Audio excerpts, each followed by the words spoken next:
Subscribe to our channel by clicking the subscribe button. Click the bell button and enjoy the latest uploads from our channel. Assalamu alaikum wa rahmatullahi wa barakatuh. Inna alhamdulillah nahmaduhu wa nasta'inuhu wa nastaghfiruh wa na'udhu billahi min shururi anfusina wa min sayyiati a'malina.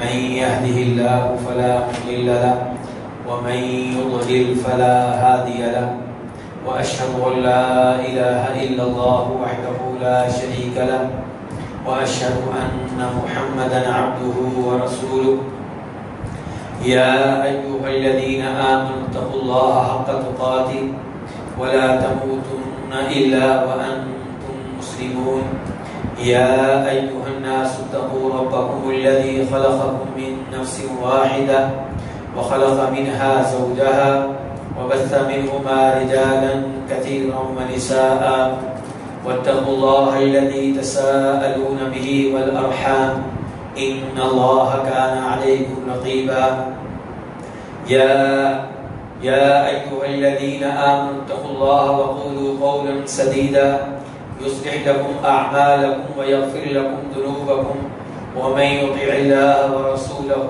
فقد فاز فوزا عظيما أما بعد فإن خير الحديث كتاب الله وخير الهدي هدي محمد صلى الله عليه وسلم وشر الأمور محدثاتها وكل محدثة بدعة وكل بدعة ضلالة وكل ضلالة في النار.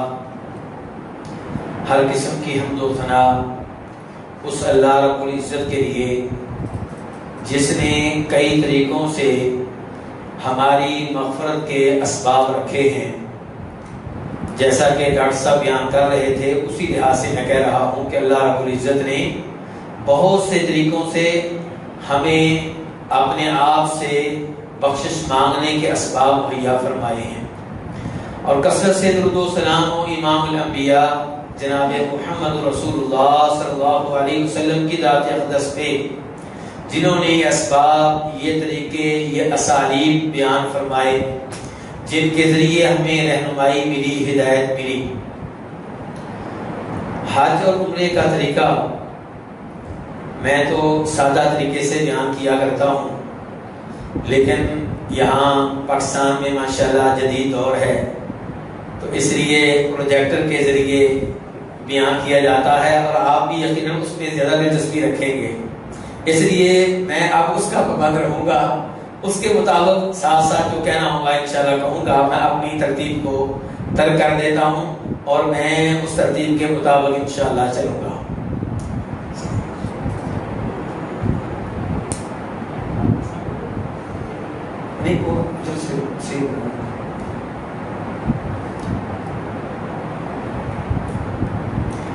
یہ آپ دیکھ رہے ہیں کہ بڑی اچھی نصیحت کی گئی ہے کہ یہ ایک عظیم سفر ہے، ایک بابرکت سفر ہے، اور سفر چاہے اس زمانے کا ہو یا اس زمانے کا، اس میں بہت سی آزمائشیں ہوتی ہیں، بہت سی تکلیفیں ہوتی ہیں. خود نبی علیہ السلام کا فرمان ہے کہ السفر قطعۃ من العذاب، سفر عذاب کا ایک حصہ ہے. اس لیے پہلے سفر اونٹنی پہ مشکل ہوا کرتا تھا، اب ایئرپورٹ کی وجہ سے سفر مشکل ہو چکے ہیں. لاہور ایئرپورٹ پہ، جدہ ایئرپورٹ پہ آپ کہیں جا بھی نہیں سکتے، انتظار بھی کرنا ہے. ہو سکتا ہے قضائے حاجت کی ضرورت ہو سکتا ہے نماز کا مسئلہ ہو سکتا ہے شوگر کے مریض ہو، کھانے کا مسئلہ ہو، تو طرح طرح کی آزمائشیں آج بھی موجود ہیں. لیکن جب آپ یہ ذہن میں رکھیں گے کہ میرا یہ سفر اللہ کی راہ میں ہے، عمرے کے لیے ہے، حج کے لیے ہے، تو یہ سفر بھی آپ کے لیے نیکی بن جائے گا اور یہ سوچ کر آپ کو حوصلہ ملے گا. اور پھر جو سفر میں آپ کے ساتھی ہوں گے، دوست احباب ہوں گے، ہر آدمی کا اپنا مزاج، ہر ایک کی اپنی دنیا، تو ان کے مزاج کے ساتھ اپنے آپ کو چلانا اللہ کی خاطر یہ بھی بہت بڑی قربانی ہے. تو ان تمام چیزوں پہ انشاءاللہ اللہ کی طرف سے اجر و ثواب ملے گا.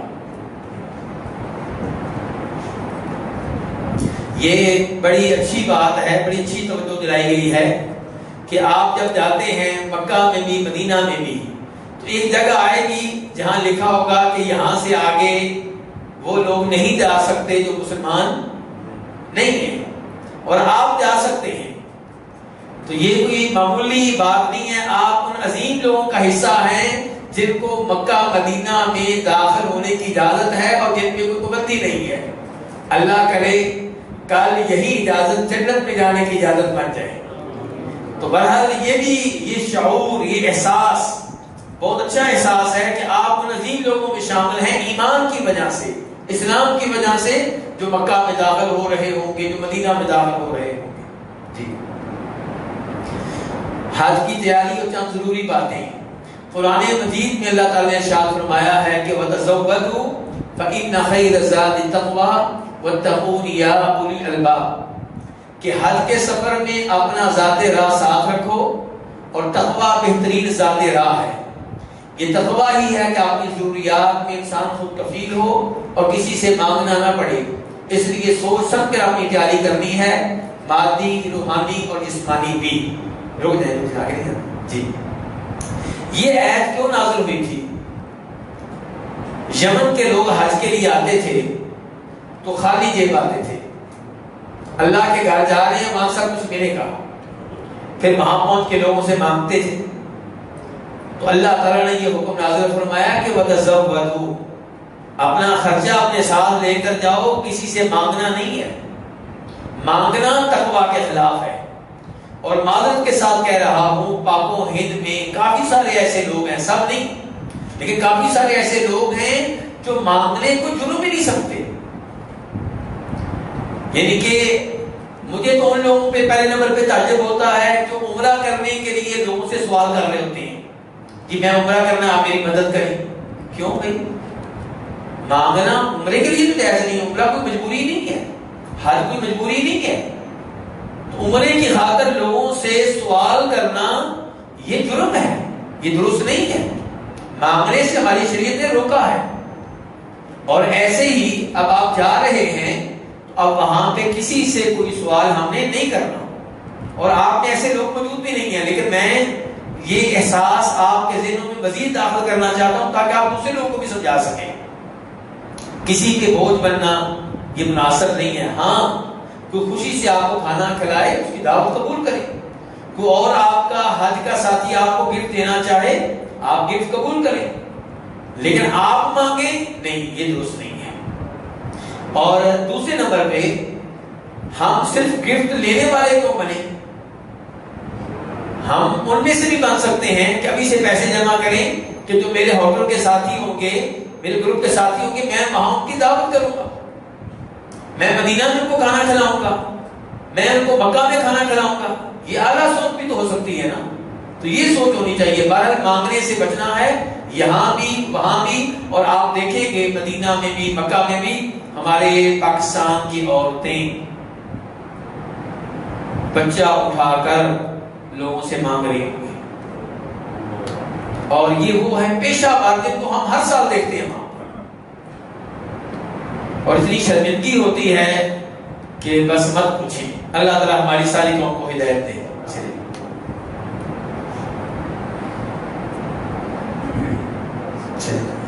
جی پہلی سفر حج سے پہلے پہلی نصیحت کیا ہے کہ حقوق العباد ادا کر کے جائیں، جانے سے پہلے ناراض لوگوں کو منا کر جائیں۔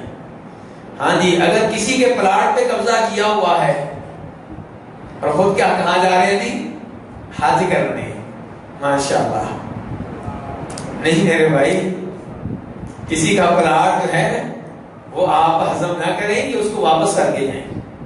ہاں اگر ایسا آپ کو کوئی مل جائے کہ جو پلاٹ آپ کو معاف کر دے تو اچھی بات ہے، لیکن لوگوں کے اوپر آپ نے ظلم کیے ہوئے، لوگوں کا آپ نے قرضہ دینا ہے، لوگوں کا آپ نے کسی کی دکان پہ قبضہ کیا ہوا ہے، بہنوں کی وراثت میں حصہ آپ نے دینا ہے، اور بڑے درجے سے حج کے اوپر حج کر رہے ہیں، عمرے کو عمرہ کر رہے ہیں، یہ کیا ہے؟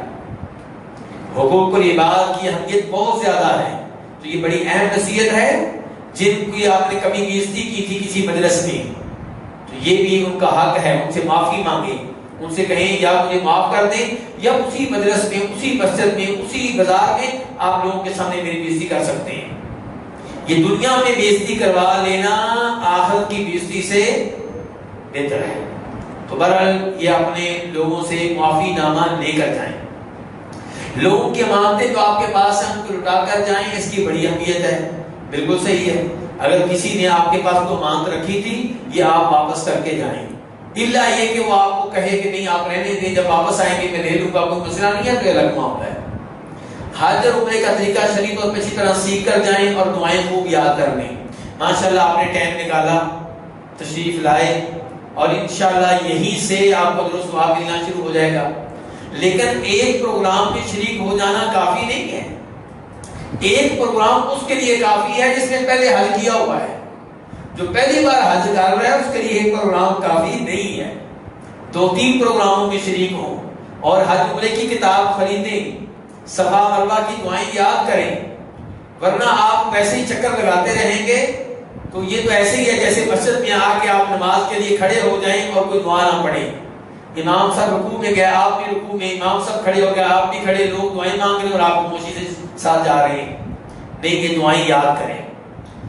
نمبر 4، ایک ڈائری میں اپنے دوست، احباب اور رشتہ داروں کی دعائیں نوٹ کریں، کیونکہ بہت سے لوگ آپ کو دعاؤں کے لیے کہیں گے اور یہ امانت ہے. یہ چیزیں اچھا مشورہ ہے، پر نوٹ کر لیں. یا یہ تو ویسے بھی دعا کی جا سکتی ہے کہ یا اللہ جتنے بھی لوگوں نے مجھ سے دعاؤں کا کہا ہے ان سب کی وہ خواہشات قبول فرما جو خواہشات شریعت کے خلاف نہیں ہیں. اور اگر نوٹ کر لیں تو یہ آپ کی مرضی ہے. نمبر 5، حج پر جانے سے ایک مہینہ پہلے اپنے آپ کو پیدل چلنے کی عادت ڈالنی چاہیے تاکہ وہاں پر جا کر کسی قسم کی پریشانی نہ ہو. یہ نصیحت بہت اچھی نصیحت ہے. کئی ایسے مقامات آئیں گے جہاں آپ کو پیدل چلنا پڑے گا. خود طواف کو لے لیں آپ. اب طواف ایسی عبادت ہے جو آپ نے انشاءاللہ روزانہ کرنی ہے اور روزانہ بھی کئی دفعہ کرنی ہے. عمرے 20-20 25-25 کرنے کی بجائے آپ طواف کے اوپر زور رکھیں. عمرہ جو مسجد عائشہ تنعیم سے بار بار کرنا ہے یہ نبی علیہ السلام سے ثابت نہیں ہے. کچھ علماء کرام کا فتویٰ ہے مجھے معلوم ہے، لیکن صحابہ کرام کا یہ عمل نہیں تھا. وہ کئی دفعہ عمرے پہ گئے لیکن ایک عمرہ کر کے واپس چلے آتے تھے. آپ جب مکہ جائیں گے پہلا عمرہ کر لیں، پھر مدینہ سے دوبارہ مکہ آئیں گے دوسرا عمرہ کر لیں. اس کے علاوہ بار بار طواف کرتے رہیں. بار بار طواف کرنے میں کسی کا کوئی اختلاف نہیں ہے. تو بہرحال یہ چلنے کی نصیحت بہت عمدہ نصیحت ہے. اور مزدلفہ سے منا آنا، ایسے ہی منا سے عرفات جانا، کئی ایسے مقامات آئیں گے جہاں خود آپ بھی محسوس کریں گے کہ بس سے اتر جانا چاہیے. آپ کو بس پہ غصہ آ رہا ہوگا اور بس کیا کرے، آگے بسوں کی لائن لگی ہے، تو آپ کا دل چاہے گا کہ میں پیدل چل پڑوں. بس کے اندر حبس، گرمی، دھواں، اگلی بسوں کا، ادھر والی بسوں کا، تو آپ کا دل چاہے گا کہ میں پیدل چلوں. تو اگر پہلے سے پریکٹس کی ہوگی تو آپ کے لیے آسانی ہو جائے گی. صفا مروہ بھی آسان ہو جائے گا، طواف بھی آسان ہو جائے گا. اس لیے بہت اچھی نصیحت ہے. نمبر 6، اگر کوئی بیماری ہے تو جانے سے پہلے اس کا اچھی طرح علاج کروائیں تاکہ وہاں پریشانی نہ ہو. بہت اچھی نصیحت ہے. ایسا نہ ہو کہ کوئی کسی کے ذہن میں ڈال دے کہ سعودیہ میں علاج بڑا اچھا ہوتا ہے، بیماری کو ساتھ ہی لیتے جائیں، وہاں بڑے اچھے ڈاکٹر، بڑی اچھی مشینری ہے. اور نہیں میرے بھائی، وہ مشینری ہے، وہ سب کچھ ہے جب رش نہ ہو. جب حاجیوں کا رش ہوگا پھر کون سی مشینری، کون سے ڈاکٹر، کون سا ٹائم دے گا، کون سے ڈاکٹر اتنا ٹائم دے گا آپ کو؟ وہ تو آپ کا عارضی سا علاج کریں گے. ایسا نہ ہو کہ بڑی بیماری آپ ایسی ساتھ لے جائیں. اگر اس کا علاج یہاں پہ کرا سکتے ہیں تو اچھی طرح کرا کے جائیں، اور جو دوائی آپ کو جسم کے لحاظ سے جہاں مناسب ہے وہ لے کر جائیں. اس انتظار میں نہ رہیں کہ وہاں میڈیکل اسٹور ہیں، سب کچھ ہے، ٹھیک ہے، لیکن آپ اپنے جسم کو بہتر جانتے ہیں. آپ کا جسم کا آپ سے بہتر ڈاکٹر کوئی نہیں ہے. جو چیزیں آپ کے لحاظ سے مناسب ہیں وہ ساتھ لے کر جائیں. ضرورت کے کپڑے بہت زیادہ لے کر نہ جائیں. وہاں دھو کر بھی کپڑے پہنے جا سکتے ہیں. صحیح ہے، یہ بھی اچھی نصیحت ہے، کیونکہ بوجھ اٹھانا آسان نہیں ہے. بوجھ اٹھانا آسان نہیں، کپڑے دھو لینا شاید آسان ہو. ویسے بھی اگر اللہ نے مال دیا ہے تو کسی لانڈری سے بھی آپ دلوا سکتے ہیں وہاں پہ، ٹھیک ہے. اور بلکہ اس کے علاوہ بھی طریقہ ہوتا ہے. ہمارے گروپ میں کوئی ایسے لوگ ہوتے ہیں جو محنت مزدوری کرنے والے ہوتے ہیں، پیسہ نہیں ہے، آپ ان کو 10,000 دے دیں. بھائی اگر کپڑے میرے دھونا چاہتے ہیں آپ تو میں 10,000 آپ کو دیتا ہوں، آپ دھو دیں میرے کپڑے. تو کہنے کا مطلب یہ کہ بوجھ، یہ نصیحت اچھی ہے، بوجھ کم اٹھائیں. ویسے بھی ماشاءاللہ پھر واپسی پہ آپ نے بڑا سامان لے کر آنا ہے، ٹھیک ہے، تو پھر یہ کپڑے آپ کے لیے بوجھ بن جائیں گے. چلیں جی، ایک گرم چادر بھی لے جائیں، کیونکہ مدینہ مزدلفہ کی راتیں ٹھنڈی ہو سکتی ہیں. مرد ایک اضافی احرام اور عورتیں اضافی عبایا اور سکاف ساتھ رکھیں. بہت اچھی نصیحت ہے، اور یہ بات صحیح ہے کہ مزدلفہ کی رات ٹھنڈی ہوتی ہے. مزدلفہ کی رات ضرورت اس بات کی ہے کہ آپ نیند پوری کریں، کیونکہ نیند پوری نہیں کریں گے تو 10 تاریخ کو آپ نے بہت سارے کام کرنے ہیں. لیکن مزدلفہ کی رات کئی لوگوں کو اسی لیے نیند نہیں آتی کہ ان کے پاس چادر نہیں ہوتی، سردی لگ رہی ہوتی ہے. یہ بہت اچھی نصیحت ہے. اس کے بعد کیا جی، ہاں، اور یہ اضافی احرام وغیرہ ہونا چاہیے، بالکل صحیح ہے. مینا لے جانے کے لیے ایک چھوٹا سفری بیگ جس میں 2 جوڑے غیر خوشبو والا صابن، تولیہ وغیرہ رکھ سکیں. 2 جوڑے، یہ 2 جوڑے میں سمجھ نہیں سکا کون سے، پر مطلب یہی ہوگا کہ جب آپ چادریں اتاریں گے 10 تاریخ کو حلال ہوں گے تو وہاں سوٹ ہو آپ کے پاس. خیر وہ سوٹ آپ مکہ میں آ کے تبدیل کر سکتے ہیں جب آپ طواف کے لیے آئیں گے. بہرحال چھوٹا بیگ الگ سے ہونا چاہیے تاکہ بڑا بیگ آپ کو بنا میں نہ لے جانا پڑے. اس لحاظ سے نصیحت اچھی ہے. چلے جی، بس ایک ہی کر کے چلے. تمام کاغذات کی فوٹو کاپی بنا کر الگ رکھیں، بہت اچھی بات ہے. جو آپ کے پاسپورٹ، ویزا وغیرہ جو بھی ضروری کاغذات آپ کی، اچھی بات ہے. جو دعائیں آپ استعمال کرتے ہیں اتنی مقدار میں خریدیں جو سعودی عرب میں قیام کے دوران کافی ہوں. دواؤں کو حاجی کیمپ سے جا کر سیل کروا لیں اور ان کے نسخے اپنے ساتھ رکھیں. نسخے کیوں رکھنے ہیں اپنے ساتھ؟ تاکہ جدہ ایئرپورٹ پہ اگر پوچھا جائے یہ کیا چیز ہے، ہو سکتا ہے وہ سمجھے کوئی مشکوک چیز ہے. تو اگر آپ کے پاس ڈاکٹر کا نسخہ لکھا ہوا ہوگا تو آپ کہہ سکیں گے بھی نہیں یہ دوائی ہے، آپ چیک کر لیں اس کو. چلو، اگر نیچے نہیں بیٹھ سکتے تو ہلکی پھلکی فولڈر کرسی کا بندوبست کریں، اور یہ کرسی وہاں جا کر بھی خریدی جا سکتی ہے. وہاں جا کر یہ خرید لیں، بہتر ہے. لاہور ایئرپورٹ سے جدہ ایئرپورٹ یہ آسان کام نہیں ہے. جنہوں نے سفر کیے ہوئے ہیں، اکثر آپ میں سے ایسے ہیں جنہوں نے کیے ہوئے ہوں گے، ان سے پوچھ لیں، بڑا مشکل سفر ہوتا ہے. تو اس لیے جتنا کم آپ کے پاس وزن ہو بہتر ہے. تو یہ بہتر ہوگا کہ وہاں خرید لیں، اور جو اس کے اوپر پیسہ لگے گا اس پہ بھی انشاءاللہ اجر و ثواب ملے گا اللہ کی طرف سے. ویسے مسجد حرام، مسجد نبوی میں فولڈر کرسیاں مل جاتی ہیں وہاں مسجد میں استعمال کرنے کے لیے. اگر آپ کے لیے وہ کافی ہے تو پھر آپ کو خریدنے کی ضرورت نہیں ہے. اگر اینک استعمال کرتی ہیں تو ایک اضافی اینک ساتھ لے کر جائیں تاکہ گم ہو جانے یا ٹوٹ جانے کی صورت میں پریشان نہ ہوں. بہت ہی عمدہ نصیحت، کیونکہ سعودیہ میں اینک کا ریٹ بہت زیادہ ہے، بہت زیادہ ہے. یاد رکھیے گا، وہاں اینکوں کا ریٹ بہت زیادہ ہے، اس لیے یہ صحیح نصیحت ہے. چلیے، حالت احرام میں جوتے ایسے ہوں کہ جن کو پہننے سے ٹخنے ننگے ہوں. جی، آپ دیکھیں گے کہ پاکستان انڈیا کے حاجی 90 سال کے، 80 سال کے، اور جوتا کون سا پہنا ہوگا؟ چپل. اور کہاں؟ مسجد نبوی کے وضو خانے میں جا رہے ہیں، بیت اللہ کے وضو خانے میں. اور پھر کیا ہوگا؟ دڑام سے گریں گے، ہڈیاں ٹوٹیں گی. کیوں؟ وہ کیوں یہ پہنتے ہیں؟ کیا وہ غریب ہے؟ نہیں، غریب نہیں ہے. اس کے پیچھے ایک فتویٰ ہے جو پاکستان انڈیا کے کئی علماء کرام دیتے ہیں. کیا وہ کہتے ہیں کہ یہ پاؤں کی اوپر والی ہڈی نہیں رہنی چاہیے، اور یہ فتویٰ درست نہیں ہے. یہ فتویٰ درست اس لیے آپ کو بتایا گیا ہے کہ بس کوئی بھی ایسا جوتا پہن لیں جس پہ ٹخنے ننگے ہوں. بس اس کا مطلب آپ بوٹ پہن سکتے ہیں، آپ بند جوتا پہن سکتے ہیں، بس ٹخنے آپ کے ننگے رہیں، ان کو اوپر کو نہ جائے. اور یہ آپ کو یہ نصیحت بہت فائدہ دے گی. لیکن لوگ آپ کو تنگ کرتے رہیں گے. بتا دوں میں، پاکستان انڈیا کے لوگ جو بھی ملا کر کوئی یہ کون سا جوتا پہنا ہوا ہے، وہ اتارو، یہ اتارو. ہو سکتا ہے آپ ان کی باتیں سن کے تنگ آ جائیں، لیکن جوتا آپ کے لیے مفید یہی ہے. دوسرا جوتا آپ کو ہو سکتا ہے حج سے ہی محروم کر دے. کیوں حج سے محروم کر دے؟ اللہ نہ کرے ہڈی ٹوٹ جائے گی تو آپ حج کریں گے کہ ہاسپٹل میں ہوں گے؟ اور 80 سال کے بابوں کو جوتا پہناتے ہیں، افسوس ہوتا ہے بہت زیادہ. ہماری بوڑھی عورتوں نے پہنا ہوتا ہے یہ جوتا. تو یہ جوتا مناسب نہیں ہے. اور یہاں پہ میں یہ بھی گزارش کر دوں، بات سے بات یاد آتی ہے، بہت سے میرے انڈین اور پاکستانی بھائی یہ سوچ لے کر جاتے ہیں کہ مسجد نبوی، مسجد حرام میں کوئی بھی جوتا پہن سکتے ہیں. آپ جس گیٹ سے داخل ہوں اپنا جوتا ادھر رکھ دیں، جس گیٹ سے نکلے وہاں جو جوتے پڑے ہوئے ہیں پہن لیں. یہ سوچ پتہ نہیں کہاں سے آئی، بڑی غلط سوچ ہے. کسی کا جوتا اٹھانے کی اجازت نہیں ہے، چاہے آپ کا کوئی جوتا اٹھا لے۔ تو آپ وہاں سے باہر جا کے 10 ریال کا 15 ریال کا نیا جوتا پہن لیں جو آپ کے پاؤں کے لحاظ سے مناسب ہو، لیکن گرانے والا نہ ہو جس سے آپ گریں نہیں۔ جوتے رکھنے کا ہلکا پھلکا بیگ یا لفافہ بہت اچھی بات ہے۔ کیوں؟ کیونکہ اگر آپ کا جوتا کسی بیگ یا لفافے میں نہیں ہوگا تو ہو سکتا ہے کوئی حاجی صاحب آپ کا جوتا اٹھا لیں۔ اٹھانے والے کون ہوں گے؟ حاجی صاحب، جن کا یہ ہوگا کہ جائز ہے۔ لیکن آپ نے اگر بیگ یا لفافے میں رکھا ہوگا تو پھر انشاءاللہ آپ کا جوتا کوئی نہیں اٹھائے گا۔ جی بیگ پہ رکھنا ہے یا بیگ میں ویسے تو کہیں پر نہیں رکھ سکتے؟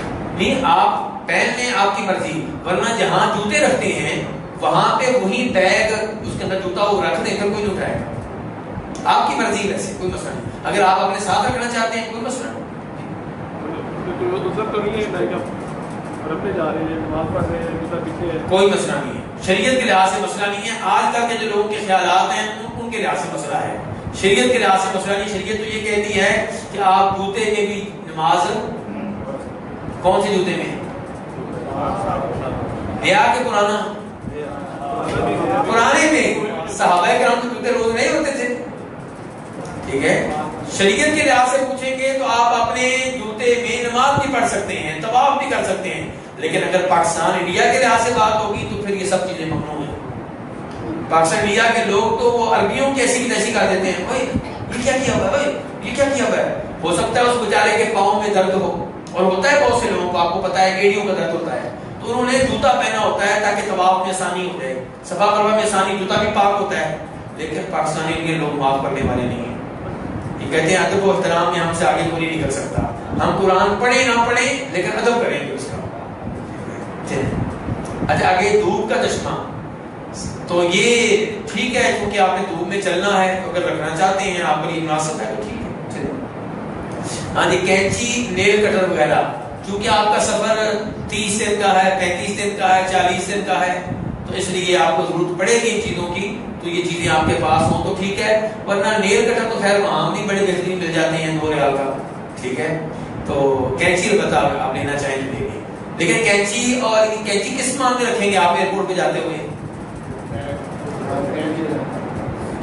ہاں، اس بیگ میں رکھنا ہے جو جمع ہوگا، جو آپ کے ہاتھ میں ہوگا ہینڈ کینچی اس میں نہیں رکھنا، ورنہ انہوں نے کہا ہے کہ تو شادی گواہ کرنے کے لیے آ رہے ہیں، اسے نہیں۔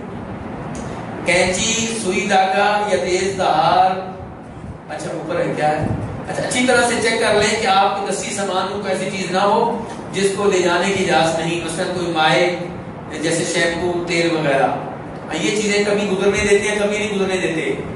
تیل جو ہے تقریباً ہر کریانے اسٹور پہ مل جاتا ہے، سرسوں کا لینا ہے تو وہ بھی مل جاتا ہے، تو ایسی چیزیں لے جانا، کپڑے اپنے خراب کرنا، تو یہ کوئی عقل مندی نہیں ہے۔ شیمپو بھی وہاں بہترین سے بہترین ملتے ہیں، تو یہ چیزیں جو مجبوری نہیں ہے یہ لے کر نہ جائیں، وہاں ملتا ہے سب کچھ۔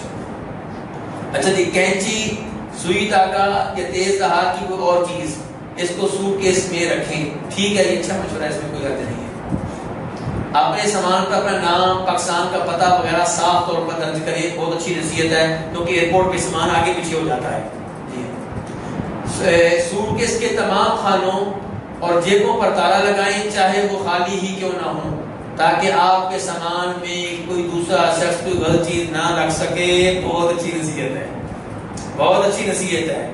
اللہ نہ کرے ایسا نہ ہو کہ مکہ کی بجائے کہاں پہنچے ہوں، جیل میں پہنچے ہوں، اور پتہ چلے جناب ان کے سامان سے کیا نکلا ہے جی، نشہ نکلا ہے۔ تو یہ کئی دفعہ دوسرے لوگ رکھ دیتے ہیں، وہ کیوں رکھتے ہیں؟ آپ بھی پریشان ہوں گے کہ وہ ان کو رکھنے کا کیا فائدہ ہے؟ وہ اس لیے رکھتے ہیں کہ اگر جدہ ایئرپورٹ سے آپ نکل گئے کامیابی سے تو انہوں نے کہنا ہے یار یہ کوئی چیز میری آپ کے سامان کے اندر تھی، پتہ نہیں ایسے، وہ آپ سے لے لیں گے کسی طریقے سے، اور اگر پھنس گئے تو آپ پھنسیں گے، کون سا انہوں نے پھنسنا ہے؟ اور پھر سعودی عرب والے آپ کی قسمیں نہیں قبول کریں گے کہ نیچے اللہ کی قسم مجھے نہیں پتا، مجھے نہیں پتا، تو وہ کوئی قسم قبول نہیں کریں گے۔ اس لیے اپنے سامان کو تالا لگائیں اور اچھی طرح بند کروائیں تاکہ اس میں کوئی آدمی کوئی دوسری چیز نہ رکھ سکے۔ جی، اپنے سوٹ کیس پر کوئی منفرد علامت لگائیں تاکہ سامان کی شناخت میں آسانی رہے۔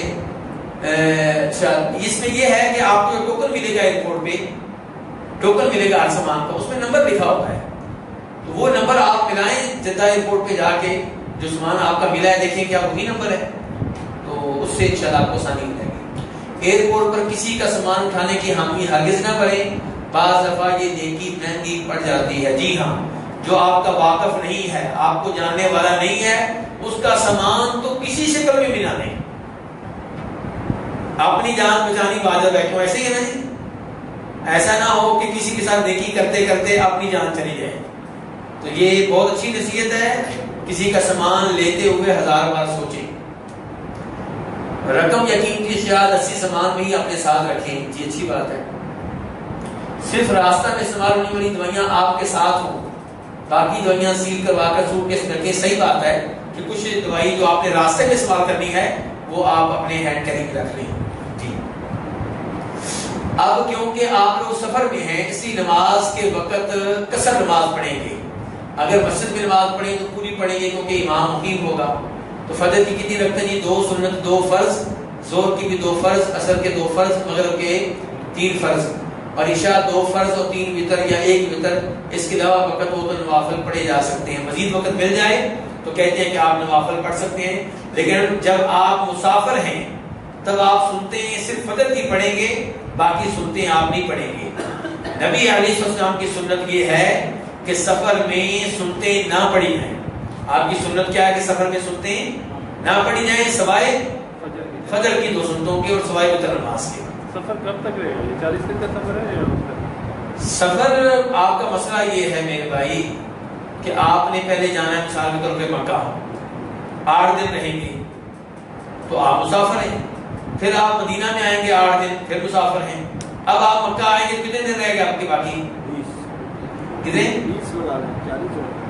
لگا لیں۔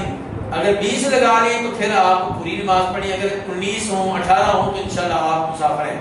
اصل میں کتنے دن تک آپ نے ایک شہر میں رہنا ہو تو آپ مسافر شمار ہوں گے، اس میں علماء کرام میں اختلاف ہے۔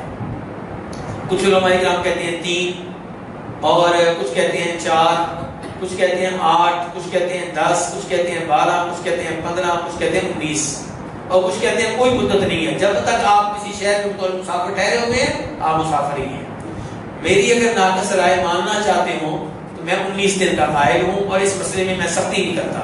اس مسئلے میں اختلاف کی گنجائش موجود ہے، لیکن میری اپنی رائے جس کے اوپر میں عمل کرتا ہوں کتنے دن کی ہے؟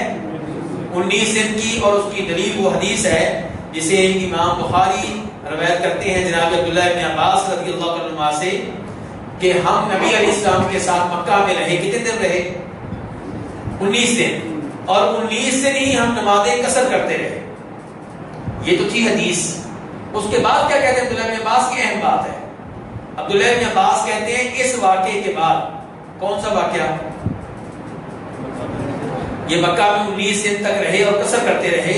اس واقعے کے بعد جب کبھی ہم سفر کرتے تھے 19 سے 19 سے کم دن کا تو پھر ہم نماز پڑھتے تھے قصر، اور جب ہم کسی شہر میں ہم نے رہنا ہوتا تھا 19 دن سے زائد تو پھر ہم پہلے دن سے نماز پڑھتے تھے پوری۔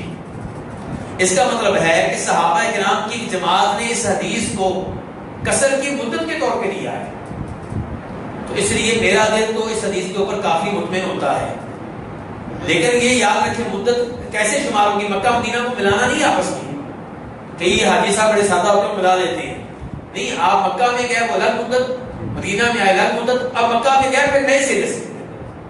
اگر مکہ بھی 1 مہینے کا قیام ہے، مکہ بھی 1 مہینے کا قیام ہے، 1 مہینے کا قیام ایک ہی دفعہ، تو پھر پہلے دن سے آپ نماز پوری پڑھیں گے۔ جب آپ نے 19 دن والا قول اپنانا ہے آپ نے، تو آپ کسی شہر میں ایک ہی بار 20 دن رہنا چاہتے ہیں تو پہلے دن سے نماز پوری پڑھیں گے، پہلے دن سے۔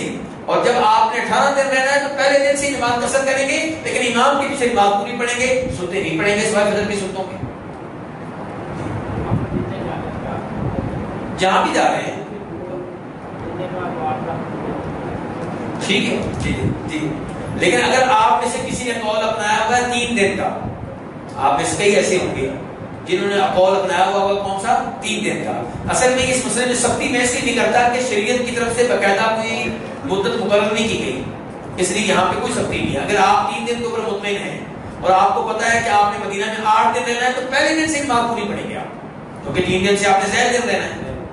پھر مکہ میں جائیں گے وہاں بھی آپ نے 3 دن سے زیادہ رہنا ہے تو وہاں بھی تو یہ کہ 3 دن والا تو میرے خیال میں صرف فائدہ اٹھائے گا یعنی کہ لاہور سے جدہ تک اور جدہ سے مکہ راستے میں، اس کے علاوہ اس کے لیے کوئی گنجائش نہیں ہے۔ بہتر یہ ہوگا سب کے لیے ایک ہی رکھیں۔ نہیں دیکھیں میں بتاتا ہوں، آپ ہیں میری طرح سادہ، آپ تو میری بات مان لیں گے، اور کچھ یہاں پہ بڑے ماشاءاللہ آپ سے مناظرہ کرنے کے لیے بھی تیار ہو جائیں گے، اس لیے کوئی سختی نہیں ہے۔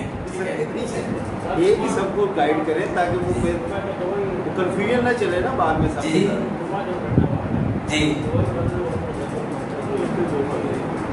طیب المسجد کا آگے چل کے بتاتا ہوں میں، چلیے اچھا یہ جی اب ادھر ادھر کی باتیں کرنے کی بجائے سبحان اللہ، الحمدللہ، اللہ اکبر، کلمہ، درود، جو کچھ بھی یاد ہو پڑھتے رہیں، یہ سب بغیر وضو کے بھی پڑھا جا سکتا ہے، ٹھیک ہے جی۔ آپ کا وقت بہت قیمتی ہے، آپ نے کتنے لاکھ روپیہ لگایا جی؟ 4.5 لاکھ روپیہ لگایا ہے، تو یہ پورا کریں، 4.5 لاکھ روپے پورا کریں۔ آپ جو تاجر لوگ ہیں آپ کو پتا ہے کہ وہ کتنی پیسہ پورا کر کے رہتے ہیں، یہ پیسے پورے کر کے آئے وہاں، اور اس کا طریقہ کیا ہے؟ ایک تو طواف کے اوپر آپ نے بڑا زور دینا ہے، اور طواف کرتے ہوئے درمیان میں دعائیں پڑھیں، سب کچھ کریں، تو آگے پیچھے بھی بیٹھے بیٹھے اذکار کرتے رہیں، درود پڑھتے رہیں، تو بہرحال یہ پیسے پورے کر کے آئیں۔ طواف کے دوران اگر وضو ٹوٹ جائے یہ آگے بات آئے گی جب طواف کی گفتگو ہوگی نا، تو پھر وہاں بات کریں گے جی۔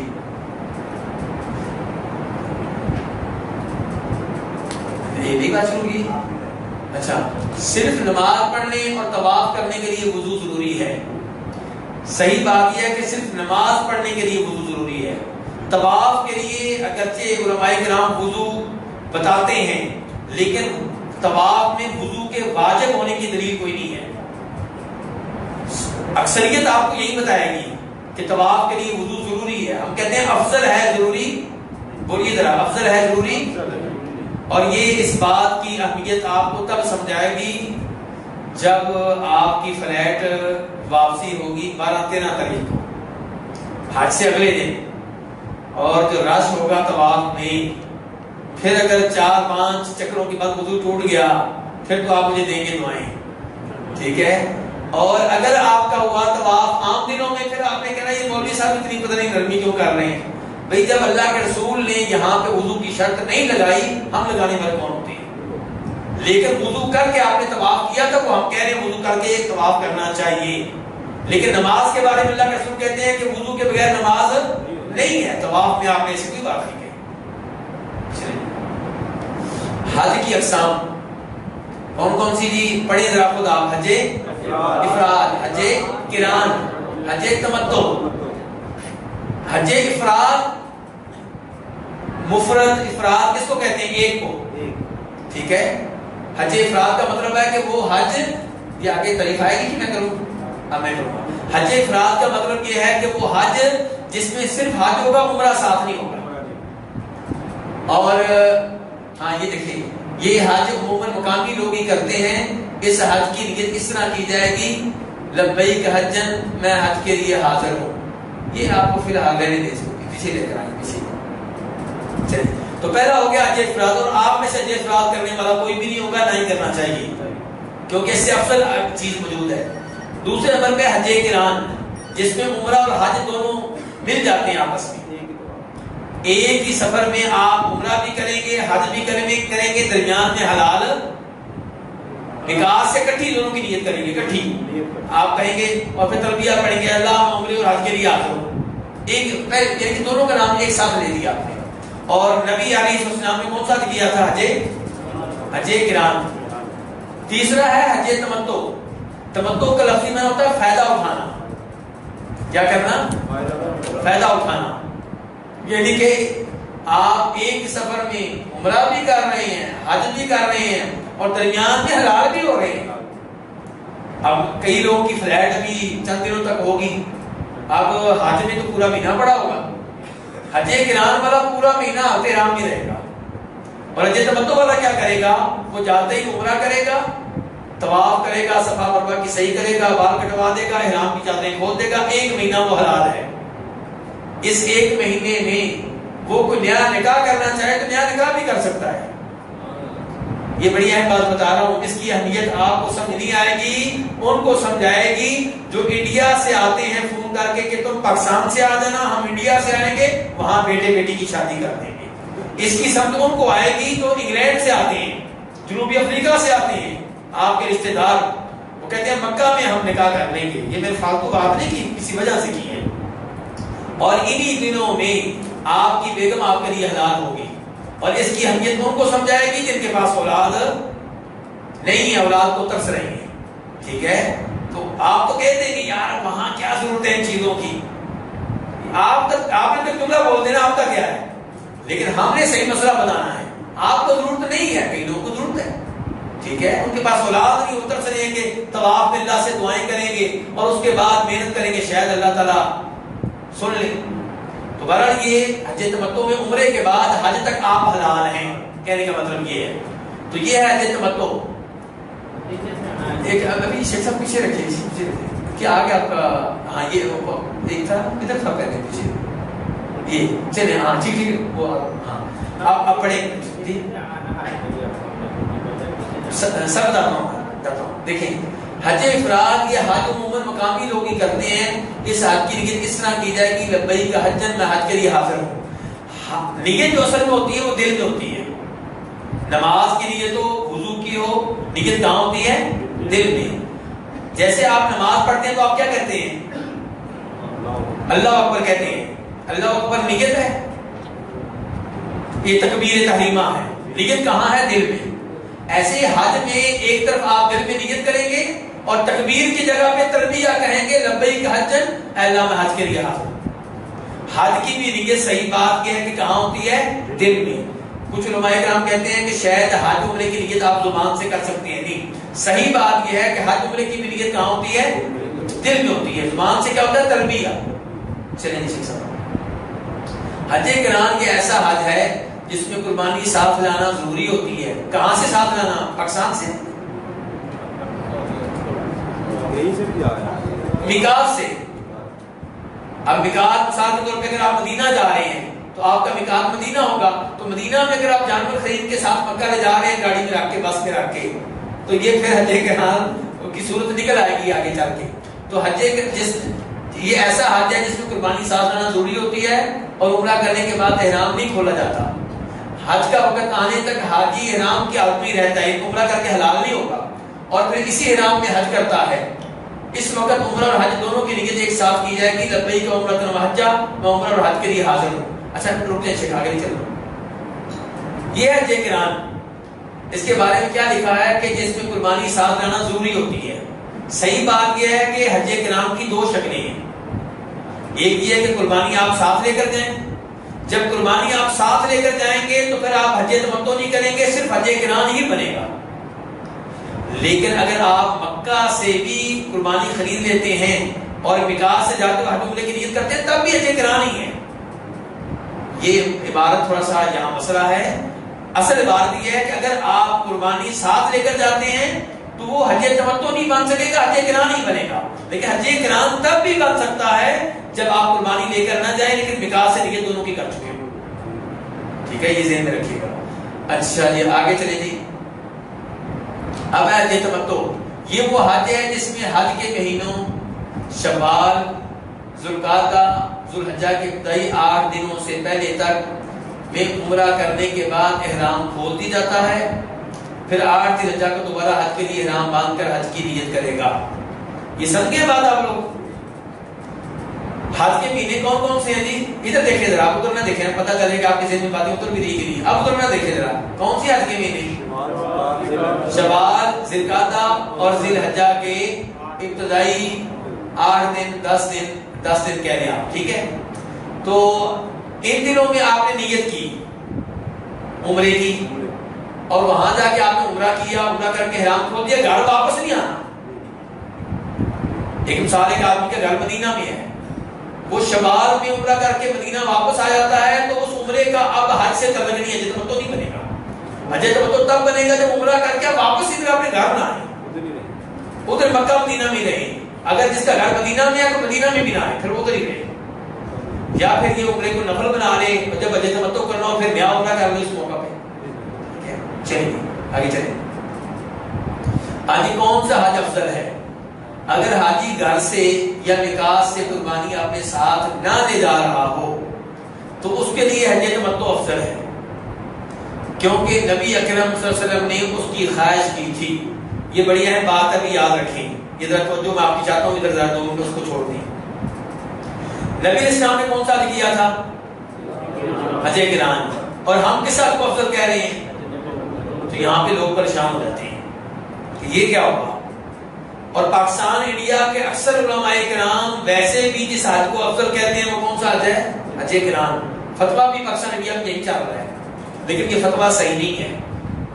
نبی علیہ السلام چونکہ مدینہ سے جاتے ہوئے مدینہ سے قربانی کا جانور ساتھ لے کر گئے تھے، تو آپ نے فرمایا تھا کہ اب میں حج تمتع نہیں کر سکتا کیونکہ قربانی کے جانور میں ساتھ لے کر آیا.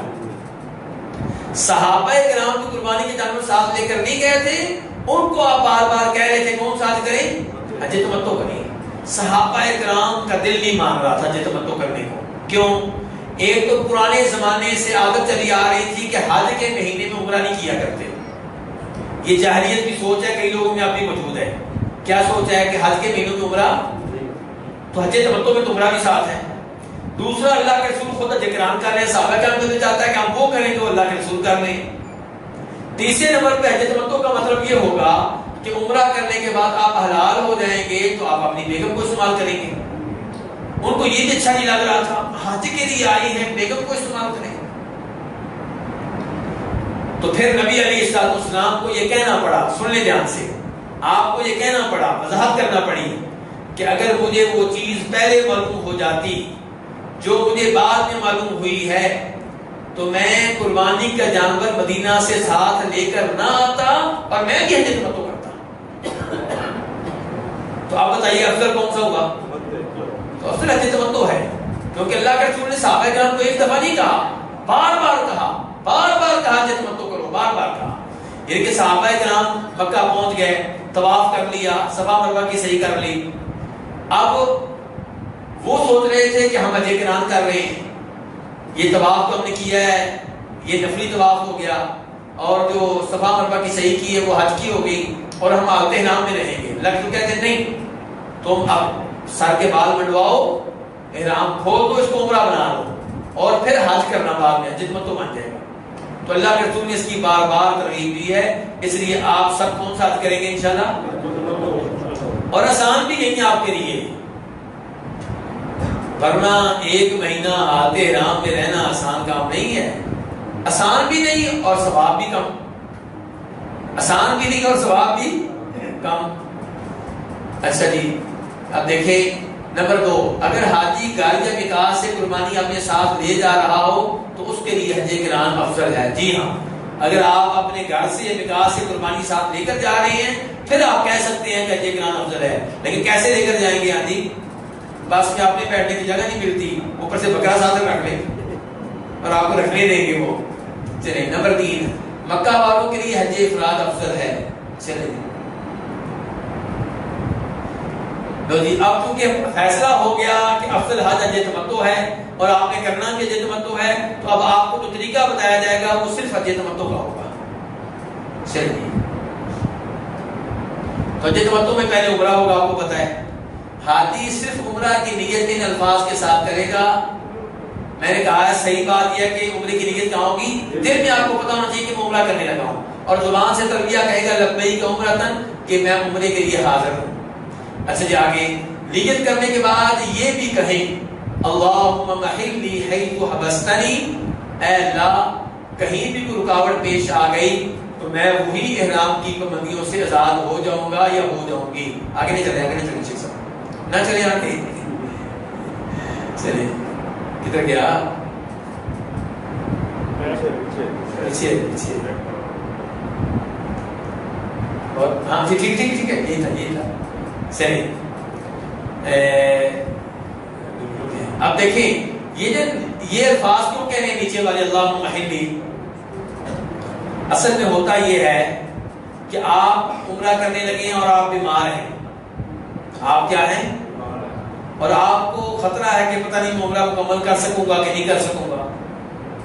نبی علیہ السلام اپنی رشتہ دار جناب زبا بنت زبیر سے ملے.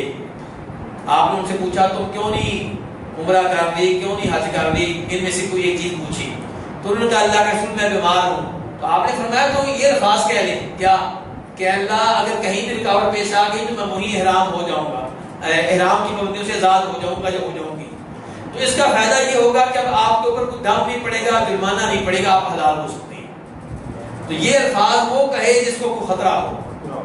خطرہ ہے آپ کو کہ پتہ نہیں کیا بننا ہے, کوئی خطرہ کوئی آپ کو محسوس ہو رہا ہے, آپ کو پتہ ہوتا ہے اپنے حالات کا, تو خطرہ کو محسوس ہو رہا ہے تو پھر یہ شرط آپ لگا لیں, اس کو کہتے ہیں شرط لگانا. سب کے لیے نہیں ہے. اگر کوئی آپ کو کوئی محسوس ہو رہا ہے تو لگا لیں, ورنہ سب کے لیے نہیں ہے عام طور پہ. چلیں, عمرے کی نیت اور تلبیہ پکارنے کے بعد ایک بار یہ کہیں اللہم حج لا ریاء فیہا ولا سمعہ, اے اللہ میرے اس حج کو دکھاوے اور شہرت سے پاک کر دے. تو بڑی اہم دعا ہے کہ 4.5 لاکھ روپیہ بھی لگایا, 40 دن تھکنا بھی ہے, گھر سے بھی دور, ہوٹل کے کھانے جو گھر کے مطابق تو نہیں ہوتے, اور آخر میں ملے کچھ بھی نہیں. تو اس لیے یہ دعا ابھی سے بلکہ آپ کرنی شروع کر دیں میرے بھائیوں, ابھی سے یہ دعا کیا کریں کہ یا اللہ میں حج کے لیے مجھے لے بھی جا اور آسانیاں کر دے, اور یا اللہ ایسا حج کرنے کی توفیق دے جو تو قبول کر لے, ایسا نہ ہو کہ ساری میں ضائع ہو جائے. اگر اپنا عمرہ کیا ہوا ہے اور کسی دوسرے کی طرف سے عمرہ کرنا ہے تو لبیک عمرتن عن کہہ کر اس کا نام لیں. مثال کے طور پہ لبیک عمرتن عن والدی, یا لبیک عمرتن عن امی, یا لبیک عمرتن عن اسماعیل, لبیک عمرتن عن نام لیں کوئی, اور دادی کا نام لیتے, دادی کرتی آپ کو, یعنی کیا نام ہے, کوئی نام لیں کوئی دادی کا, خاتون بیگم, بس لبیک عمرتن عن خاتون بیگم, یہ کام آسان رہے گا آپ کے لیے. دادی کے الفاظ کہاں کہاں سیکھیں گے. ٹھیک ہے, چلیں جی آگے.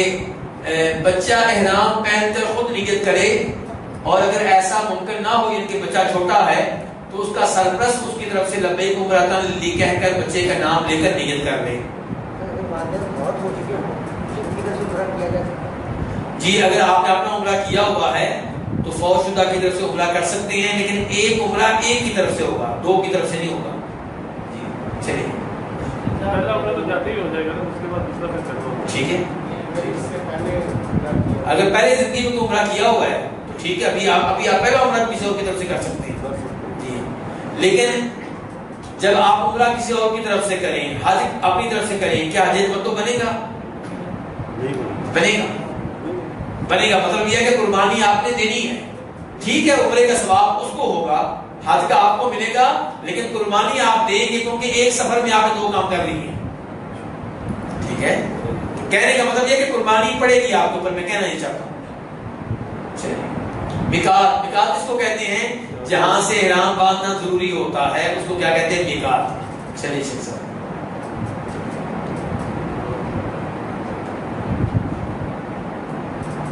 چلیے یہ اب سن لیں. عبداللہ ابن عباس کہتے ہیں کہ نبی علیہ السلام نے اہل مدینہ کے لیے ذوالحلیفہ کو میقات مقرر کیا. تو مدینہ والوں کا میقات کیا ہے؟ ذوالحلیفہ. اور آپ مدینہ جا رہے ہیں نا, تو مدینہ جانے والے ذوالحلیفہ سے نیت کریں گے.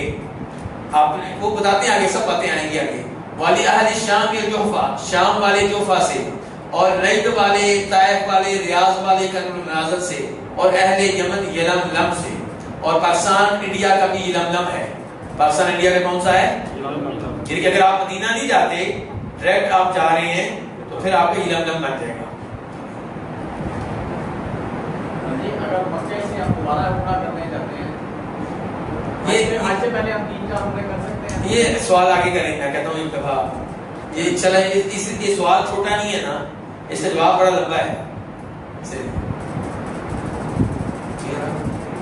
ہاں چلیے, یہ دیکھ لیں جن کا احرام کے لیے میقاتیں دیکھ لیں, وہ اوپر میقات دیکھ لیں ذوالحلیفہ. ایک صفحہ آگے کریں شیخ صاحب, اس میں ہے میرے خیال میں. ہاں یہ, ہاں دیکھیں, یہ ہے مدینہ والوں کا میقات. ٹھیک ہے جی, آگے جی وہ ہے شام والوں کا, جی یہ ہے نجد والوں کا, جس کو آج کا سیل کبیر کہتے ہیں, یہ یمن والوں کا. اچھا, سب سے دور میقات جو ہے وہ مدینہ والوں کا ہے, 420 کلومیٹر. اور باقی میقات جو ہے وہ قریب قریب ہیں, کوئی 200 کلومیٹر ہے, کوئی 75 کلومیٹر ہے. طائف والا میرے خیال میں سب سے قریب ہے. ٹھیک ہے چلیں. دوسرا عمرہ کرنا تو پھر کوئی بھی نکال کے جائے نا اس کے مکہ کے اندر گیا. چلیے ٹھیک ہے انشاءاللہ میں کہتا ہوں اس مسئلے کو آگے گفتگو کریں گے. جی چلیے احرام گھر ایئرپورٹ یا میقات سے احرام باندھ کر لبیک عمرۃ کے الفاظ ادا کیجیے. اس کا مطلب یہ ہے کہ گھر سے آپ چادر احرام کی پہن سکتے ہیں لیکن نیت نہیں کریں گے. لبیک نہیں کہنا. لبیک اگر کہہ دیا گھر میں تو بڑا مہنگا پڑے گا. ایئرپورٹ پہ بھی لبیک نہیں کہنا ورنہ بڑا مہنگا پڑے گا. کیسے مہنگا پڑے گا؟ گھر سے آپ نے لبیک کہہ دیا, ایئرپورٹ پہ پہنچے تو ان کا جو فلائٹ کل جائے گی. اب آپ چادریں اتار نہیں سکتے کیونکہ آپ نے لبیک کہہ دی ہے, نیت کرنی ہے. ویسے چادریں پہن لیں کوئی مسئلہ نہیں, تیاری رکھیں. جب جہاز چل پڑے گا تو پھر چاہے آپ کر لیں, لیکن ابھی ایئرپورٹ پہ نہ کریں. پتہ نہیں ایئرپورٹ پہ انہوں نے آپ کو چڑھنے بھی دینا کہ نہیں دینا. ہو سکتا ہے نیب والے پہنچ جائیں آپ کو پکڑنے کے لیے. ٹھیک ہے تو اسے ہی ذرا دھیان سے. چلیں جی آگے. مرد کا احرام دو بغیر سیدھی چادریں ہیں. یہاں پہ رکیے. مرد کا احرام کیا جی؟ دو چادریں. اگر آپ کے گھر میں دو چھوٹے چھوٹے کپڑے پڑے ہوئے ہیں مثال کے طور پہ, مسئلہ سمجھیں. ٹھیک ہے مجھے پتا ہے آپ نے چادریں بڑی نہیں لینی ہے لیکن مسئلہ تو پتا ہونا چاہیے نا. آپ کے یہ مسئلے کی ضرورت بھی پیش آ سکتی ہے آپ کو ایئرپورٹ پہ. جب پتا چلے گا بیگم صاحبہ سے آپ نے کہنا جی احرام نکالو, ممکن وہ تو سامان میں جمع ہو گیا, پھر آپ نے بیگم پہ گرم ہو جانا ہے تو میں لینے کیا جا رہا ہوں. پھر تو وہاں پہ یہ مسئلے کام آتے ہیں, اس لیے دھیان سے سمجھ لیں کہ آپ کے پاس کوئی بھی چادر ہے آپ لے سکتے ہیں. یہ رومال دیکھا ہے ان کا وہ رنگین قسم کا, یہ دیکھیں ادھر بھی رنگین قسم کے ہے. حتیٰ کہ یہ رنگین رومال چادروں کی شکل میں یہ بھی پہن سکتے ہیں آپ. شریعت نے یہ نہیں کہا کہ احرام ضرور سفید ہونا چاہیے. شریعت نے کہا ہے کہ احرام پہننا. شریعت نے یہ نہیں کہا سفید ہو یا غیر سفید ہو, بلکہ ترمذی شریف کی حدیث ہے خود نبی علیہ السلام نے ایک دفعہ طواف کیا تو آپ نے چادریں پہنی ہوئی تھی. کس رنگ کی تھی کوئی بتائے؟ سبز رنگ کی. کس رنگ کی؟ سبز رنگ کی چادریں پہنی ہوئی تھی. سبز. تو آپ کسی بھی رنگین چادریں بھی پہن سکتے ہیں اور یہ باتیں آپ کے کام آئیں گی جب آپ کی یا آپ کے کسی ساتھی کی چادریں اندر رہ جائے گی. میں آپ کو کہہ رہا ہوں فی الحال آپ کو باتیں عجیب لگیں گی. تو جب وہ رہ جائے گی پھر آپ نے جہاز میں دیکھنا ہے, کوئی مسافر وہ بھی ہوں گے جو شاید حج والے نہ ہوں, تو کسی کا رومال نظر آ جائے تو پھر آپ کہہ سکتے ہیں مہربانی کر دیجیے میں پھنس گیا ہوں اب تو. ٹھیک ہے تو یہ چیزیں وہاں کے کام آئیں گی. اچھا تو یہ چادریں مثال کے طور پہ گھر میں ابھی فی الحال آپ کے گھر میں سفید چادروں کے دو ٹکڑے پڑے ہوئے ہیں, ان کو آپس میں سلائی کر کے چادر بنا سکتے ہیں. بالکل بنا سکتے ہیں. یہ لفظ تو لکھا ہوا نا بغیر سیدھی چادریں, یہ اتنا محتاط لفظ نہیں ہے. جو ممنوع ہے وہ میں بتاتا ہوں آپ کو دھیان سے. ممنوع چیز یہ ہے کہ وہ کپڑا جو آپ کے جسم یا جسم کے کسی ایک حصے کے مطابق تیار کیا گیا ہو. مثال کے طور پہ بنیان ہے,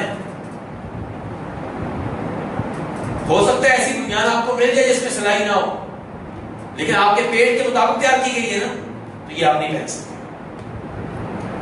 چادروں کو اگر شلوار کے انداز میں سلائی کر دیجیے پھر غلط ہے, ورنہ چادریں اگر مثال کے طور پہ آپ اس کو چاروں سائڈ سے سلائی آپ کی بیگم کر دیتی ہے تاکہ اترے نہیں, کوئی مسئلہ نہیں. کوئی مسئلہ نہیں ہے. بالکل پکی بات بتا رہا ہوں آپ کو. یہ غلط فہمی ہے بہت بڑی کہ لوگ سمجھتے ہیں سلی ہوئی نہیں ہونی چاہیے. اس سلیوں کی پابندی کہیں پہ نہیں آئی. میں اس کی چند مثالیں دیتا ہوں آپ کو جس سے مزید مسئلہ سمجھیں گے. جب آپ کو پتا چل گیا کہ آپ کی چادریں رہ گئی ہیں, اب آپ کو دوسروں کی چادریں بھی نہیں مل رہی, اب جناب والا آپ اپنی قمیض اتاریں, قمیض کو چادر کے طور پہ استعمال کریں. کیسے؟ اوپر رکھ لیں, اسے پہنے نہیں, کوئی مسئلہ نہیں. استعمال شدہ احرام پہنے کوئی مسئلہ نہیں حاجی صاحب, کوئی مسئلہ نہیں. اور جو پہن لیا اس کو اتار کے نیا بھی تبدیل بھی کر سکتے ہیں, کوئی مسئلہ نہیں ہے. یہ پابندیاں خواہ پاکستانی ذہن ہے, یہ شریعت کا ذہن نہیں ہے. یہ پابندیاں کون سا ذہن ہے؟ اور پاکستانی ذہن کہہ تو دیکھو ڈرتے ہیں پاکستان بھر میں لیتے ہوئے.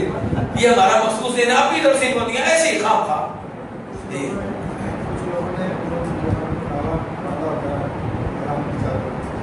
احرام کی چادر کو شلوار کے انداز میں نہ نہیں، ٹھیک ہے؟ اگر یہ انداز شلوار پر باندھ جائے پھر تو مناسب نہیں ہے نا، اسی سے روکا گیا ہے۔ اچھا، البتہ اللہ کے رسول نے یہ فرمایا ہے کہ اگر کسی کو نیچے پہننے کے لیے چادر نہ ملے تو وہ شلوار بھی پہن سکتا ہے۔ صحیح حدیث، بالکل صحیح حدیث، بخاری کی حدیث ہے۔ تو اگر آپ کی چادریں نہیں مل رہی تو ایک چادر کسی نے ادھاری دے دی اور ایک شلوار ہی پہن لی ہے، کوئی مسئلہ نہیں ہے۔ اگر چادر نہیں مل رہی تو مجبوری، تو یہ جائز ہے۔ اچھا جی، اور اس میں کیا چیز رہ گئی تھی؟ ٹھیک ہے کہ نوٹ، انگوٹھی، گھڑی، اینک، چھتری وغیرہ کا استعمال جائز ہے، بالکل۔ کون سی انگوٹھی؟ سونے والی کہ دوسری؟ سونے کی بھی پہن سکتے ہیں، ہاں، مرد حضرات حج سے پہلے تو پہن سکتے ہیں نا۔ اچھا چلیں جی، ٹھیک ہے۔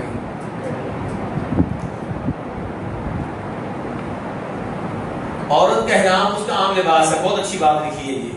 آج کل جناب پاکستان کی عورتیں آ رہی ہیں سفید پہن کے، سفید عورتوں کا احرام مل رہا ہے نا آخر، یہ تو ویسے ہی غلط ہے، کیوں؟ مردوں کی مشابہت کر رہی ہیں۔ یاد رکھیے ہماری شریعت میں عورتوں کو وہ لباس پہننے کی اجازت نہیں ہے جس کے بارے میں معاشرے میں یہ آتا ہو کہ مردوں کا ہے، اور مردوں کو وہ لباس پہننے کی اجازت نہیں جس کے بارے میں معاشرے میں یہ مشہور ہو کہ عورتوں کا ہے۔ تو اس لیے سفید چادروں سے بچیں ان سے۔ عورتوں کا جو عام لباس ہے بس شوق نہ ہو، کیونکہ عمرے پہ جا رہی ہے، حج پہ جا رہی ہے، شوق نہیں ہونا چاہیے۔ اور جو اوپر اس کے گاؤن پہننا ہے اس کے اوپر کتنے کو موتی لگے ہونے چاہیے؟ اچھا موتی، پھر کڑھائی۔ یہ گاؤن برقع لینے کا مقصد ہوتا ہے کہ عورت کی زیب و زینت کو چھپایا جائے، لیکن ہمارے افسوس ہوتا ہے کہ پردہ کرنے والی عورتیں بھی وہ برقع پہنیں گی جس کا مطلب یہ ہوگا کہ جس نے نہیں بھی دیکھا مجھے دیکھے کی طرح نہیں، سادہ برقع، سادہ۔ اچھا جی، عورت کے بال بالکل نظر نہیں آنے چاہیے، بڑی اہم نصیحت ہے۔ ہماری پاکستان انڈیا کی عام عورتیں اللہ ہی حافظ، ایسی بات ہے، ان کے چہرہ کا پردہ تو دور کی بات ہے، سر کے بال ساری دنیا دیکھ رہی، کو کوئی پرواہ نہیں، پیٹ بھی یہاں سے ننگا، پنڈلیاں، شلوار بھی پنڈلی کی، جہاں مردوں نے شلوار کرنی تھی وہاں عورتوں نے کی ہوتی ہے، اور جناب عمرے پہ جا رہی ہیں، حج پہ جا رہی ہیں، شرم آتی ہے ہمیں وہاں پہ، صحیح بات ہے۔ اور سعودی حکومت نے ایک دفعہ وارنٹ بھی دی ہے، مزے کی بات ہے، پاکستانی حکومت کو سعودی حکومت نے 2-3 دفعہ لکھا ہے کہ آپ اپنی عورتوں کا دیکھیں۔ انڈونیشیا، ترکی، وہاں کا ماحول پاکستان کے مقابلے میں بڑا آزاد ہے، لیکن عمرے حج میں کوئی انسان بن کے آتی ہے، لیکن ہماری چلے جی آگے۔ عبایا یا کھلی چادر اس نے اپنے کپڑوں پہ اوڑھی ہو، حج یا عمرہ میں عورت نہ تو نقاب پہن سکتی ہے اور نہ ہی دستانے۔ عام حکم ہے کہ احرام میں عورت اپنا چہرہ کھلا رکھے گی، لیکن غیر محرم مردوں کی موجودگی میں کیا کرے گی؟ گھونگھٹ نکال کر یا سقاف باندھے بغیر چہرہ ڈھانپ لے۔ اچھا جی، یہاں پہ رک جائیے۔ ایک تو یہ ہے کہ یہ لکھا ہے مسئلہ کہ عورت نقاب نہیں کر سکتی۔ اچھا، یہ کتنے دن نقاب نہیں کر سکتی؟ احرام کی حالت کتنی دیر ہوتی ہے؟ عمرے میں 5 گھنٹے اور حج میں 5 دن، اور ہماری عورتیں سمجھتی ہیں کہ 40 دن پردہ معاف ہو گیا، اور نہیں میرے بھائی، عمرہ 5 گھنٹے کا ہے اور حج جو ہے وہ 5 دن کا ہے۔ یہ 5 گھنٹے اور 5 دن کی بات ہو رہی ہے کہ ان میں عورت نقاب نہیں کرے گی۔ نقاب سے کیا مراد ہے صاحب؟ نقاب سے مراد وہ کپڑا ہے جو چہرے کے سائز کے مطابق چہرے کے پردے کے لیے تیار کیا گیا ہوتا ہے۔ کہنا یہ چاہتا ہوں کہ اس حالت میں بھی کھلے کپڑے سے وہ پردہ کرے گی۔ اس کی مثال آپ کیوں سمجھیں کہ مرد حضرات کو احرام کی حالت میں قمیض پہننے کی اجازت نہیں ہے، ایسے ہی ہے نا؟ کیوں جی صاحب؟ شلوار پہننے کی اجازت نہیں ہے، کھلی چادریں پہنے گا نا؟ حالانکہ شلوار قمیض نے بھی جسم کو ڈھانکنا تھا اور چادروں نے بھی ڈھانکنا ہے، لیکن شلوار قمیض کی اجازت نہیں، چادروں کی اجازت ہے۔ ایسا ہے کہ نہیں ہے؟ یہی صورتحال عورت کے چہرے کی ہے۔ عورت کا چہرہ حالت احرام میں ننگا رہنا چاہیے، غیر مرد سامنے آ جائیں تو تو کسی بھی کھلی چادر سے وہ پردہ کرے گی، بڑی چادر اوپر سے لٹکا دے. بلکہ امام سعید بن منصور روایت کرتے ہیں اپنی سنن میں کہ جناب عائشہ فرماتی ہیں کہ تسدل المرأة جلبابها من فوق رأسها على وجهها، کہ عورت جو ہے وہ اپنی چادر کو اپنے سر کے اوپر سے لٹکائے گی اور پردہ کرے گی. اچھا اگر یہ چادر چہرے کو لگی تو ہاں جی جی صاحب آپ یہ مسئلے نہیں سیکھ رہے. آپ سمجھتے ہیں کہ میں خود جانا بھی کسی اور کو بتانا پڑ سکتا ہے. آپ یہ نہ کہیں کہ میرے ساتھ میری بیگم نہیں ہے میں مسئلے سمجھنے نہیں. یہ سمجھیں دین کا علم سیکھنا بھی ثواب ہے. کئی عورتیں ہوں گی جن کو آپ سمجھائیں گے انشاءاللہ. آپ سمجھیں مفتی بن کے جا رہے ہیں. تو عورت کیا کرتے چادر لٹکا لے چاہے چہرے کے ساتھ لگتی رہے. میں اس لیے کہہ رہا ہوں کہ کئی پاکستانی عورتوں نے تکلف کیا ہوگا. کیا کیا ہوگا؟ ٹوپی پہنی ہوگی وہ اس خوف سے کہ وہ اوپر والی چادر کہیں میرے چہرے کو نہ لگ جائے. اور کوئی مسئلہ نہیں ہے، کوئی مسئلہ نہیں ہے. ٹھیک ہے. بلکہ امام مالک روایت کرتے ہیں، کس امام کا نام لے رہا ہوں، وہ اپنی موطا میں روایت کرتے ہیں فاطمہ بنت منذر سے. وہ کہتی ہیں کہ ہم اسماء بنت ابو بکر رضی اللہ تعالیٰ کے ساتھ ہوتی تھی، حالت احرام میں ہوتی تھی، اور ہم جب غیر مرد سامنے آتے تھے اپنے چہرے کو ڈھانک لیا کرتی تھی. چلیے جی مسئلہ ہو گیا ہمارا. چلیے ہاں ٹھیک ہے. یہ وہی مسئلے بتا دیے جو میں نے. ٹھیک ہے آگے. اچھا مرد و عورت دونوں کے لیے احرام کی پابندیاں کیا ہیں؟ چلیں جی. نمبر 1 جسم کے بال منڈوانا کٹوانا یا اکھیڑنا. اچھا جی آپ بتائیں اگر خارش ہو رہی ہو تو کیا کریں گے؟ داڑھی میں خارش ہو رہی ہو تو کریں گے تو وہ ادھر دیکھیں جی